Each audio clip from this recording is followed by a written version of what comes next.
কে রে এদিকে বসে কান্না করতেছে?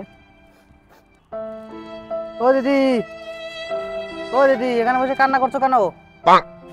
আর বলো না, কানবো না তো কি করবো, আমার সংসারের যে অশান্তি, রোজ রোজ ধরে ধরে মারে, আমার আর বাঁচতে ইচ্ছা করে না।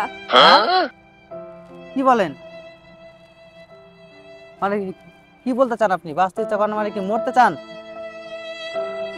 এর থেকে মরণও ভালো। ও এই কথা।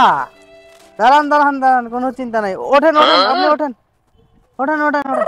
আমাদের সবাইকে মরতে চান তো? ওই দেখুন, ওই যে একটা বিল্ডিং, ওখান থেকে লাফ দিন, ঠিক মরে যাবে। আমার গ্যারান্টি, 100% গ্যারান্টি। আমি এইসব কাজই করে বেড়াই সারাটা দিন। তারপরে দেখেন নদী আছে, এখানে ঝাঁপ দিতে পারেন, নদীতে ঝাঁপ দিন, বিল্ডিং থেকে লাফ দিন, আপনি মরবেন গ্যারান্টি।